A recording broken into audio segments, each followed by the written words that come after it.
الله الرحمن الرحيم والبدن جعلناها لكم من شائر الله لكم فيها خير فاذكروا اسم الله عليها صواف وإذا وجبت جنوبها فكلوا منها وأطعموا القانع والمعتر كذلك سخرناها لكم لعلكم تشكرون لن ينال الله لحومها ولا دماؤها ولكن يناله التقوى منكم كذلك سخرها لكم لتكبروا الله على ما هداكم وبشر المحسنين صدق اللہ العظیم۔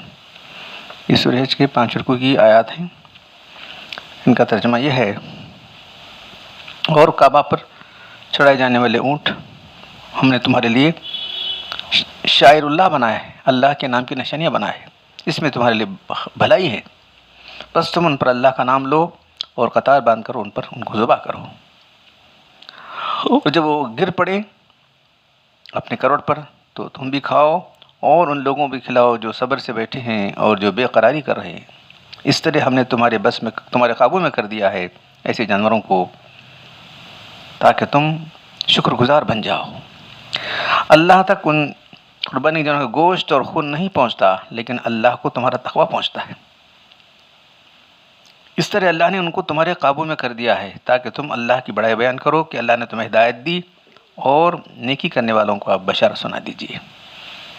آیات اس سے پہلے آپ کے سامنے آ چکی ہیں، تو اللہ کے رسول صلی اللہ علیہ وسلم کی قربانی کا طریقہ، یہ حدیث آپ کے سامنے آ رہی ہے۔ عن جابر رضی اللہ تعالی عنہ قال ذبح النبی صلی اللہ علیہ وسلم یوم الذبح کبشین اقرنین املحین موجوعین فلما بجهما قال انی وجهت وجهي للذی فطر السماوات والارض على ملة ابراہیم حنیفا وما انا من المشرکین ان صلاتي ونسكي ومحياي ومماتي لله رب العالمين لا شريك له بذلك أمرت وأنا من المسلمين اللهم منك ولك وعن محمد وأمتي بسم الله والله أكبر ثم ذبح۔ وفي رواية ذبح بيده قال بسم الله الله أكبر اللهم هذا عني وأن لم یوزر۔ حضرت جابر رضی اللہ تعالیٰ عنہ سے روایت ہے کہ نبی صلی اللہ علیہ وسلم نے یوم الذبح یعنی عید الاضحیٰ بقرعید کے دن 2 دمبے جو سینگوں والے تھے، کبرے تھے، خسی تھے، ذبح کیے۔ پھر جب آپ نے ذبح کرنے کا ارادہ کیا تو زمین پر لٹا دیا، ان کا منہ قبلے کی طرف کیا، پھر آپ نے یہ پڑھی انی وجہت وجہی، اے اللہ میں نے اپنی توجہ، اپنا رخ اس ذات کی طرف کر دیا جس نے زمین آسمان کو پیدا کیا۔ میں ابراہیم علیہ السلام کے طریقے پر ہوں جو حنیف تھے، گمراہی بے دینی سے الگ کر خالص توحید پر قائم تھے، اور میں مشرکوں میں سے نہیں ہوں۔ بے شک میری نماز، میری قربانی، میری ساری عبادتیں، میرا جینا مرنا سب اللہ کے لیے، جو سارے جہاں کا مالک اور پروردگار ہے، اس کا کوئی شریک نہیں۔ مجھے اسی بات کا حکم ہوا ہے کہ میں توحید پر قائم بچتے ہوئے اور میں مسلمانوں سے ہوں یا فرمانبردار سے ہوں۔ اے اللہ، یہ قربانی تیری عطا سے ہے اور تیری بارگاہ میں ہی پیش کر رہا ہوں، اس کو قبول فرما محمد کی طرف سے اور اس کی امت کی طرف سے۔ احمد، ابو داؤد، ابن ماجہ، دارمی کو روایت میں ہے کہ آپ نے اپنے ہاتھ سے اس کو ذبح کیا اور فرمایا بسم اللہ واللہ اکبر، اے اللہ، اللہ کے نام سے اللہ سب سے بڑا ہے، یہ میری طرف سے ہے اور میرے اس امتیوں کی طرف سے جو قربانی نہ کر سکیں۔ تو اس سے پہلے بات آئی کہ خسی جانور یعنی جس کے خصیے کوٹ کر یا دبا کر جو ہے اس کی شبت ختم کر دی جاتی ہے، تو یہ اس کا عیب نہیں بلکہ یہ اس کی اچھا ہی ہے، اس سے گوشت لذیذ ہوتا ہے، جانور موٹا تازہ فروا بنتا ہے۔ پھر اللہ کے فرمایا میں مشرکین میں سے نہ ہوں، یعنی میں ہر طرح کے شرک سے خواہ جلی ہو خفی ہو پوری طرح دور ہوں۔ مشرک لوگ اپنے جو عبادت اور ذبح کرتے تھے غیر اللہ کو اللہ کی بات میں شریک کرتے تھے، بتوں کے نام پر قربانی کیا کرتے تھے، ان سے اپنی کامل بیزاری اور دامن کشی کا اقرار کرتا ہوں۔ یہاں اس بات کا ذکر برمحل ہے کہ ہمارے نبی صلی اللہ علیہ وسلم کے اتباع کا وہ زمانہ جو نبوت سے پہلے گزرا، اس میں آپ نے سابق نبیوں میں سے کس کی شریعت کے مطابق عمل کرتے تھے؟ کوئی خاص بات نہیں.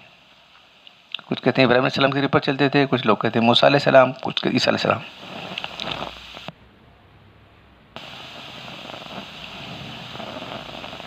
لیکن کوئی خاص بات نہیں. لیکن یہ بات ضرور ہے کہ آپ جو ہے اللہ کی طرف سے بطور الہام کے بالکل صحیح بات پر عمل کرتے تھے. بطور الہام غیبی رہنمائی کی بات کرتے تھے، کسی خاص طریقے کی نہیں بلکہ صحیح طریقے کی آپ جو ہے پیروی کرتے رہے. تو آپ نے جو بات فرمائی محمد کی طرف سے اور اس کی امت کی طرف سے، یہ میری طرف سے ہے اور میری اس امت کی طرف سے کے الفاظ جو مفہوم پایا جاتا ہے اس کو تو ثواب پر محمول کیا جائے گا. ان الفاظ سے اللہ کے رسول کی مراد قربانی کے ثواب میں اپنی امت کو شریک کرنا ہے. اگر حقیقت میں محمول کیا جائے تو یہ آپ کی خصوصیات میں سے ہے. آپ نے ایک ساری امت کو شریک کیا ہے تو چھوٹے جانور میں ساری امت شریک نہیں ہو سکتی. تو آپ نے جو مینڈا ذبح کیا اللہ کے رسول نے، پوری امت کو شریک کیا، پوری امت شریک نہیں ہو سکتی. تو اگر ہے تو یہ آپ کی خصوصیات میں سے دوسرے لوگ نہیں کر سکتے. اس سے بات بھی معلوم ہوئی کہ جو شخص قربانی کرے خواہ مرد و عورت ہو، اس کو اپنی جانور کا اپنے ہاتھ سے ذبح کرنا مستحب ہے، بشرطے کہ وہ اس پر قادر ہو.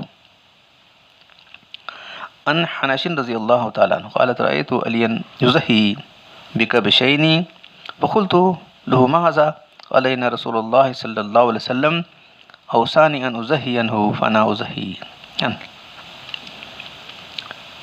حنش رضی اللہ تعالیٰ تابعین میں سے انہوں نے بیان کہ میں نے حضرت علی رضی اللہ تعالیٰ عنہ کو 2 دمبے ذبح کرتے ہوئے دیکھے. تو میں نے کیا 2 دمبے کیوں ذبح کر رہے ہیں؟ علی رضی اللہ تعالیٰ نے فرمایا اللہ کے رسول نے مجھے وصیت فرمائی تھی کہ میں آپ کی وصال کے بعد بھی آپ کی طرف سے قربانی کرتا رہوں، لہٰذا میں ایک تو اپنی طرف سے کرتا ہوں اور ایک آپ کی طرف سے اللہ کے رسول سے کرتا ہوں.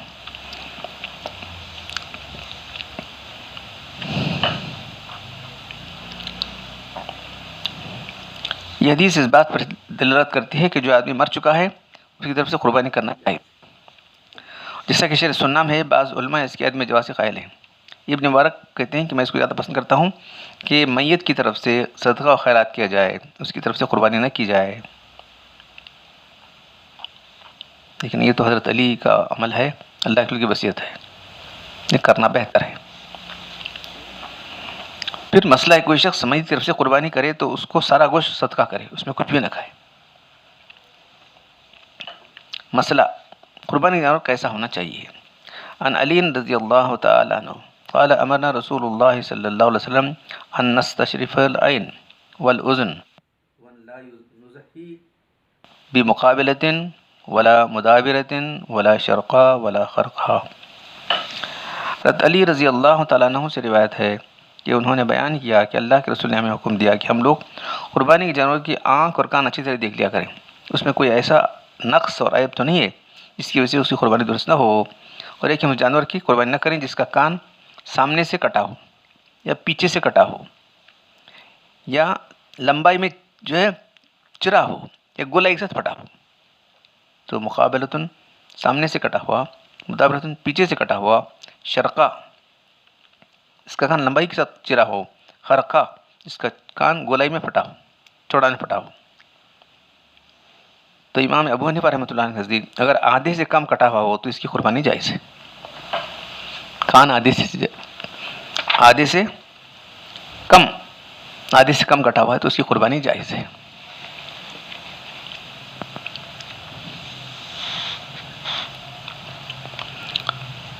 عن علی رضی اللہ قال نہا رسول اللہ صلی اللہ علیہ وسلم ان نضحی باعظم القرن والاذن. حضرت علی رضی اللہ تعالیٰ سے روایت ہے کہ اللہ کے رسول نے فرمایا اللہ کے رسول نے ہمیں اس جانور کی قربانی سے منع فرمایا جس کے سینگ ٹوٹے ہوں، جس کے کان کٹے ہوں.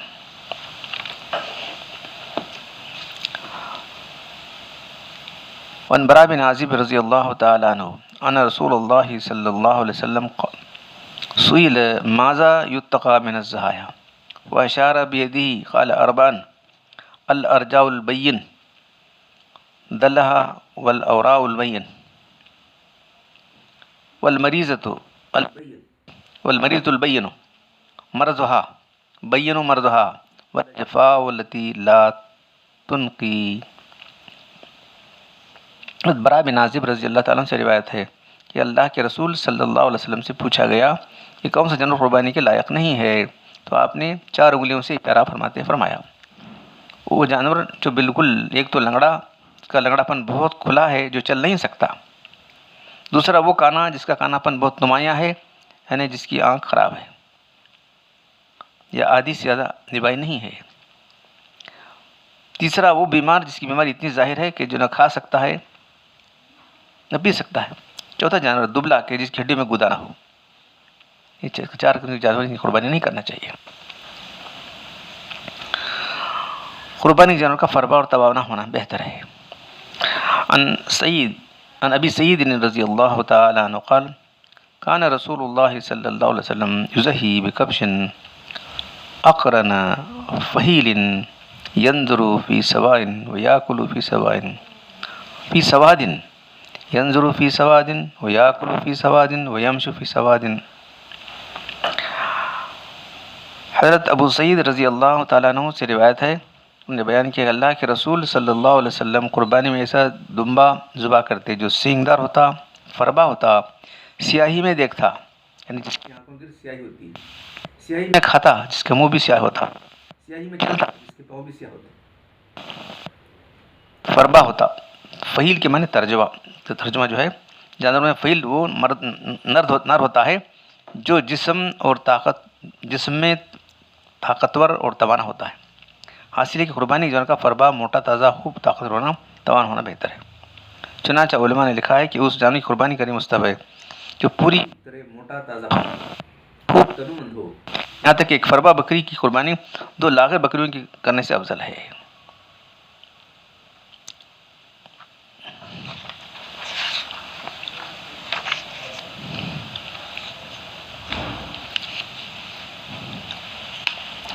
عن ابي هريره رضي الله تعالى عنه قال سمعت رسول الله صلى الله عليه وسلم يقول نعمة الأضحية الجزء من الضأن۔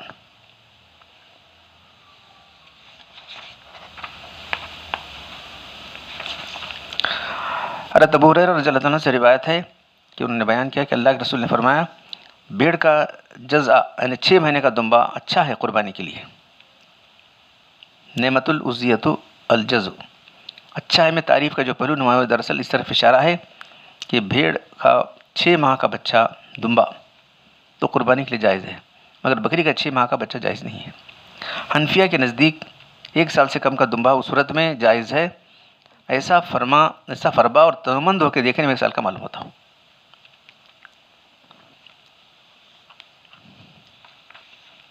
قربانی کی فضیلت اس سے پہلے آپ کے سامنے آ چکی ہے کہ عن عائشہ رضی اللہ تعالی عنہ قالت قال رسول اللہ صلی اللہ علیہ وسلم ما عمل ابن آدم من عمل یوم النحر احب الی اللہ من احراق الدم وانه لیاتی یوم القیامة بقرونها وشعرها واظلافها وان الدم لیقو من اللہ بمکان قبل ان یقع بالارض وطیب بها نفسا۔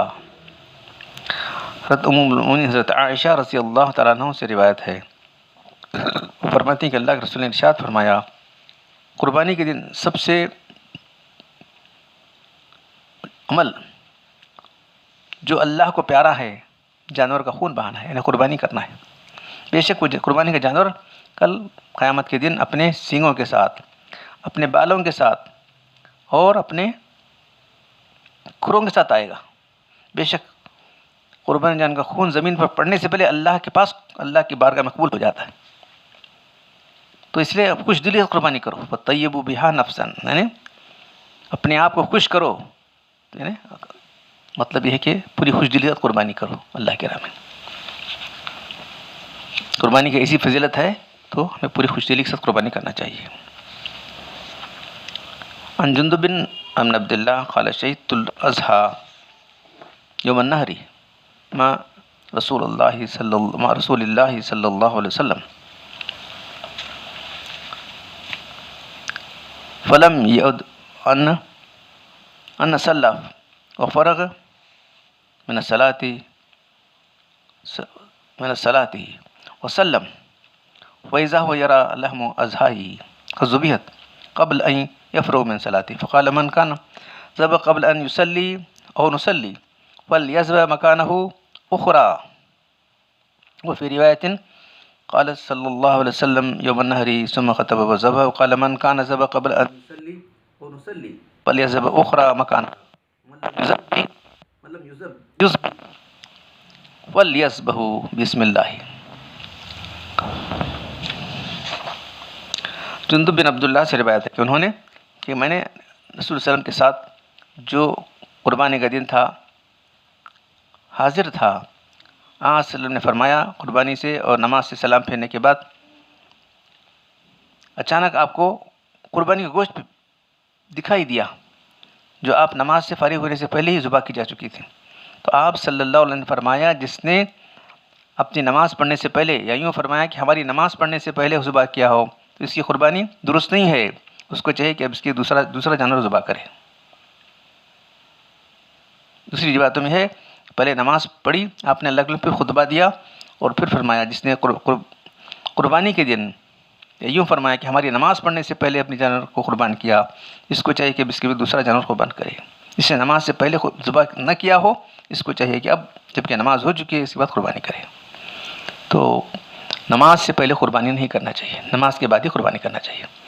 تو اپنی نماز ہو یا تو اس شہر میں کہیں بھی اگر نماز ہو جائے تو قربانی کر سکتا ہے. مسئلہ فقہ نے جو مسئلہ لکھا ہے اس شہر میں خود اپنی قربانی اپنی نماز ہونا ضروری نہیں ہے. جس شہر میں آپ ہیں وہاں کسی بھی جگہ عید الاضحیٰ کی نماز ہو جائے آپ قربانی کر سکتے ہیں، ایک سہولت ہے. تو قربانی کے دن جو ہے 3 دن ہیں، ایک 10، 11، 12. عن نافع بن ابی ابن عمر قال الاضحی یومانی بعد یوم الاضحیٰ. حضرت نافع رضی اللہ تعالیٰ رحمۃ اللہ علیہ سے روایت ہے کہ ابن عمر رضی اللہ تعالیٰ نے فرمایا بقرعید کے دن کے بعد 2 دن بھی قربانی کے ہیں، 2 دن اور بھی ہیں، یعنی قربانی کے 3 دن ہیں. پہلا بقرعید کا دن ہے ذوالحجہ 10ویں تاریخ اور تیسرا 11 اور 12. تو یہی عمل ہے امام ابو حنیفہ رحمۃ اللہ علیہ، امام مالک، امام احمد کا. تو یہ قربانی کے چند ضرور مسائل تھے. تو الحمدللہ تقریباً سارے مسائل کا احاطہ کیا گیا ہے. اللہ تبارک تعالی ہم سب کو شریعت کا لحاظ رکھتے ہوئے، ان اصولوں کا لحاظ رکھتے ہوئے قربانی کرنے کی توفیق عطا فرمائے، اور اللہ سے دعا ہے کہ ہماری حقیر عبادتوں کو، ہماری قربانی کو قبول فرمائے. سبحان ربک رب العزت عما یصفون وسلام علی المرسلین والحمد للہ رب العالمین.